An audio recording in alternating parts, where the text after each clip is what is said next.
can still acknowledge the feelings your inner child had, but now adult you is online. And if you're going to move through this belief, you have to give yourself the opportunity to re-parent yourself. Welcome to Did I Stutter with Jill Perick. And yeah, I probably did because I have a stuttering disability. But I'm also a multiple six-figure business and mindset coach who's here to help you shut down the mindfuckery of imposter syndrome, self-doubt, and playing the nice girl in your content so you and your brand can blow the fuck up and so you can stack the motherfucking cash. I'm holding absolutely nothing back. We're talking marketing, messaging, mindset, subconscious healing, nervous system regulation, and how to do it all even with raging anxiety, ADHD, and just being a fucking human. If fuck is one of your favorite words and nothing can get in between you, your iced coffee, or the work that you're here to do, I'm your girl. Let's dive in. You'll be surprised or not surprised to know that a lot of the work that I do with my clients when it comes to like the mindset and the belief work, a lot of it has to do with our inner child. And I am no stranger to this kind of work because when I first started out, I was a mindset coach, and a lot of the things that I was teaching on and working through with my clients was on the subconscious mind. And the subconscious mind is a sponge and absorbs everything that is being thrown at it between the ages of 0 and 7. But I also believe that like we are just so impacted by all of the experiences we have up until even like when our frontal lobe develops a friggin' 25, you know? And I definitely feel like there are a lot of experiences as children that we absorb that just affect us even to this day. As like a 33-year-old woman, I still have experiences that bring me back to when I was a kid and what I learned from that situation. And it's not to play the victim. It is not to hold myself back, but it is to give context of like, okay, I wonder where this belief came from or where this thought came from. And funnily enough, it comes from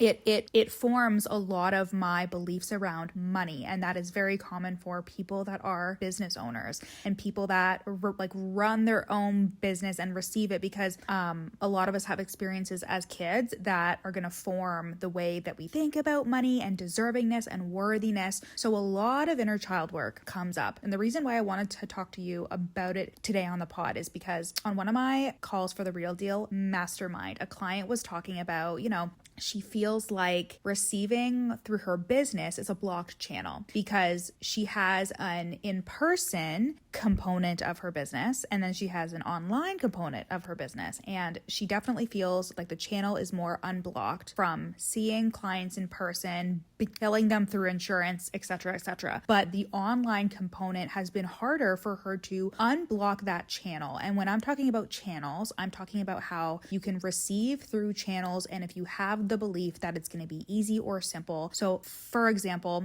I had a client who like really had the channel of like receiving through her husband. It was so easy, but like through her husband's business, blah, blah, blah, blah, blah. It was so easy for her to feel into the fact that she can receive through that channel. So of course, that's how it came to her, because when it comes to money, we believe that we can receive, and that is what enables us to receive through that channel, because the more that we believe it, the more we have thoughts that are conducive to it, the more we put our energy into it, blah, blah, blah, blah, blah. It's just like having a full-time job, and like you know in your fucking heart and soul that you are going to get a paycheck every Thursday, right? Like without a doubt, I knew that I was going to get a check, so I would go to work and I would clock in and I would do all of that, blah, blah, blah. I knew it was coming, and so it did. It is easy for us to believe that. But when you have a business, it's harder for us to believe that it can come through you, that you are the channel that it's coming through, and that you can get paid simply for being yourself and for the offers that you create. And as you grow your business, this becomes easier. It becomes way easier to believe it. But you'll have different levels of nuance of like, okay, I think I can receive $33, but I don't know how I would ever receive $3,000. And then it happens, and then you grow and you change and you evolve your business and you get more clients, and that's when you go through, you know, raising your rates and doing all of that. Okay, so you have these channels, right? And your business is a channel. And when you have beliefs or behaviors or things that are blocking the channel, it's blocking your belief that the channel can be cleared and you can receive through that channel. And sometimes it's not like it's totally friggin' blocked. Sometimes it's just like, I know I have some beliefs that hold me back from fully receiving a 20K month or a 30K month. You can still receive through that channel, but sometimes the beliefs you have are blocking it from being fully cleared. So I wanted to kind of give you that visual of the channels because it may help you actually uncover what are the blocks in this channel that I'm experiencing and how can I start moving through them. So my client knew that there were these blocks that were coming up, and she actually realized that she had an experience in her childhood that she really related to being greedy or selfish, and over in her head she would like visualize this experience, and she's like, that's where this belief came from. It was greedy or selfish to want things for myself, to have more than enough, right? And this was a belief that was blocking her from receiving through her business, having more than enough, making 10K to 20K months, all of that stuff, right? And how I coached her and the conversation we had is also, the reason why I'm telling you this story today is so you can do the inner child work at home and you can figure out how to do it without getting stuck in the belief and getting stuck in the experience as a child. Because here's the thing, when you have that experience as a kid, whether it's about money or it's about love or it's about belonging, whatever it taught you, okay? First, we have to have complete empathy for that version of you. The child version of you really could only absorb things and didn't know how to create meaning out of anything. So what do? They are not able to get the outside context. They are not able to get all of the context that they need to understand about the situation. Meaning, we could take somebody's behavior and interpret it as there is something wrong with me, I did something bad, even if that's not the truth, even if that's not the truthful experience.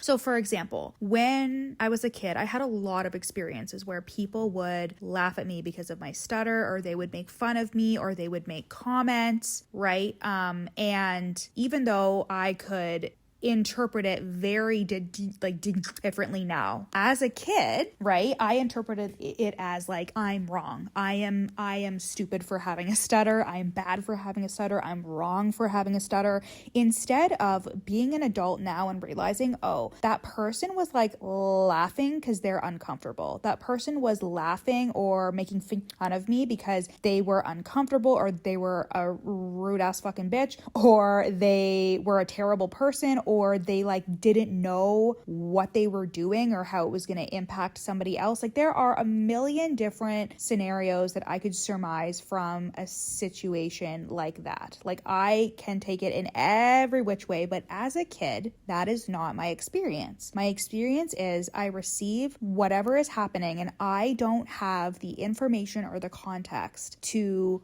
see it differently because I'm just a kid and I'm just learning what things mean. So of course I'm going to make it about me. This is like when kids' parents get divorced. And even though, of course, it is not because of the kids always make it about themselves, because that's just what a child's brain does. And it doesn't mean that it's correct. It just means that's how they interpret it, right? So as a kid, you interpreted whatever experience you have as the truth. And I need you to have compassion and understanding for that version of you that took that as the truth. Right? So being in your inner child and doing this work, and it could look like you having a conversation with yourself in the mirror. It could look like you like writing it down and being like, this is the way that I interpreted that experience at that age, at that time. I made it mean all of these things, okay? Because right now, your inner child is online, but they only have the bare bones context. And when we get triggered or when things come up like this, we have to remember that. We have to remember I had the bare bones context of that. So if I was in a speaking situation as an adult and I started feeling like, oh my God, I'm going to be embarrassed or someone's going to laugh at me, blah, blah, blah, I could internalize that and think it's because I'm embarrassing, because there's something wrong with me. But this is when adult self needs to come online, because adult you is online. And this is where people don't know how to do this work. This is where you come in as adult version of you with all the wisdom that you have, with all the knowledge that you have. Again, you can still acknowledge the feelings your inner child had. You can still understand where they were coming from. You can still be angry with whoever else was in that situation with you, right? But now adult you is online. And if you're going to move through this belief, you have to give yourself the opportunity to re-parent yourself. An adult you is able to look at the situation and be like, okay, what things were now happening outside of me? It's kind of like if you're thinking about a circle, okay? And like child version of you is inside of that circle, but you can only see within that circle, okay? And it's like tight around you. It's like this is the smallest circle, but adult you is outside of the circle, and they can see an even bigger circle around that smaller circle, and they can be like, oh, here is all of the context to that. We are not excusing behaviors. We are not saying, oh, because your parents were immigrants and they had this belief and blah, blah, blah, it was right for them to treat you that way or to talk to you in that way or to pass down that belief, right? We're not saying that. We are not excusing anybody's behaviors or any of that stuff, but it's important for the context, because a victim will always make it mean something about them and they refuse to look past it. Right? So if you're stuck in a belief, it's because you're refusing to be able to see the context that adult you can see and look beyond it and make it mean something else. I also do this work a lot with the subconscious mind, where we go down into the event and we get the actual learnings and context from the event as adult you, because adult you is online, okay? And even though the small version of you can be upset, you can be mad, you can be sad, you can be all of these things, adult you is now online and needs to take the reins and start moving towards a solution, because then you can actually overcome these beliefs that are coming up for you. And now adult you is online and she can get all of the context and she can understand why that person said what they said or why they did what they did, and what you can actually learn from that experience that will now take you into the future. If you have a belief that has been formed from an experience like I'm greedy or I'm selfish, adult you now has the context that she knows that is not true, that she knows that there is more information now and that there is a different belief that she wants to step into, and she can release the hold that experience has, because this is just a very normal and natural part of growing up as well. I'm sure you can look back on a lot of experiences in your early 20s or when you were a teenager and you were like, fuck, I know so much better now, right? Like, I've had experiences where I've interacted with friends or where I've interacted with like my parents and gotten in trouble or something like that. And like, they're like, when you're an adult, you'll understand. And you always, as a teenager, you're like, no, like they're not going to get me. They don't get me. I'm going to feel this way when I'm an adult. And then you always learn and you always grow from it. And then you always realize like, wow, like I can't believe that I used to think that, or that I used to believe that, right? And we all have those experiences in life and we give ourselves grace and compassion for those. So why can't we look back on these experiences that formed our beliefs and think the same thing and have compassion and grace and love and support for that younger version of ourselves, while at the same time bringing our adult self online and bringing that mature version of ourselves online. And if you feel stuck at this point, this is a great opportunity for you to realize where there is a part of you that still wants to play the victim, that wants to self-sabotage, that is not content on healing. Whenever I hear somebody say, Jill, how do I change a belief? You believe the opposite. You believe the opposite, and whenever you have the thought, you think in the opposite direction. You choose to put your focus on the thing that you actually want to create and do. And people don't want to hear that because they're like, it needs to be deeper than that. It needs to be subconscious. It needs to be something that like I can just change on a whim, but actually a belief is just a thought you've had over and over and over again. So by changing the way that we interpret our experiences, by allowing ourselves to do that instead of being so firm on like, but this is the experience I had and this is exactly what I as a kid made it mean, so I'm going to choose to believe this for the rest of my life, right? That is now you being stubborn and you being actually content with the contents of that experience and you not wanting to change the belief. And that's what you need to look at. I always give my grandma shit. She's actually my Omi, and I talked about her in my book, You're Not Special.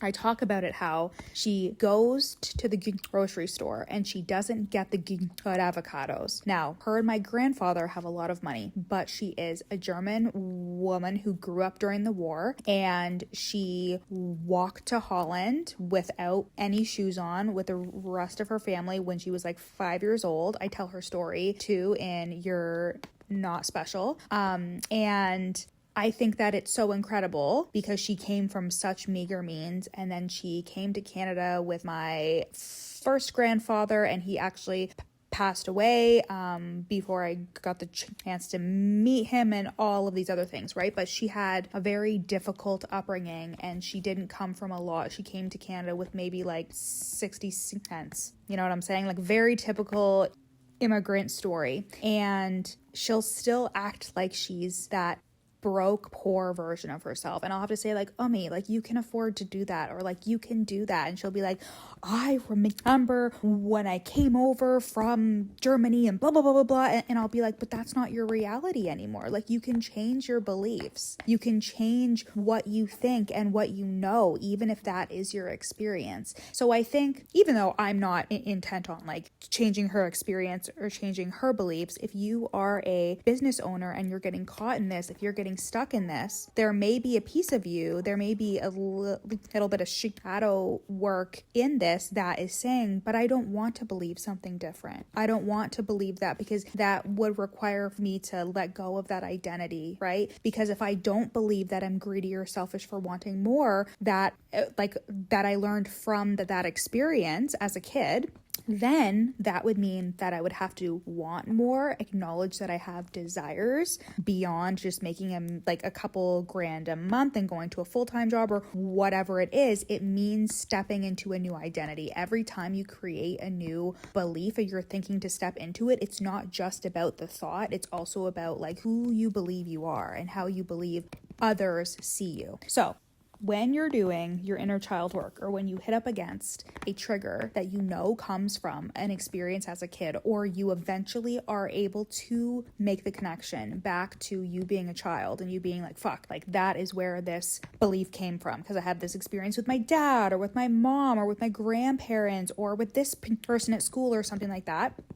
And the limit does not exist in terms of like how many experiences we have as kids really shape and form our lives and our beliefs, right? Also remember that even though your inner child comes online for that thing, for that experience, for that belief, that adult you is online too. And inner child you needs to be acknowledged and validated and given compassion to and loved on. And she also needs to meet adult version of you who can give her context and who can say, that was your experience, but now we're going to move forward and this is what we're going to choose to believe because now we have all this context and we know that in order to get to the next level in income, in our lives, in the way that we see ourselves, we have to believe something differently and we have to put evidence and thought into that new belief and think differently so it finally becomes our reality. And then the more that belief shows up for you, the more you give yourself permission to believe it. Okay, I love you guys so much. I hope you loved this episode. It was a lot deeper than the other ones, and it was a lot more about the belief side of things, the subconscious side of things. And when you're ready to do this work with me, so you can sell the fuck out of your offers, grow a big fucking business, do all the things mindset and strategy related that are going to help you build that big business and make all the money that you fucking desire, make those 10 to 20K months and beyond, come and work with me in the Real Deal Mastermind or one-to-one coaching. I love you guys so much and I'll see you next week.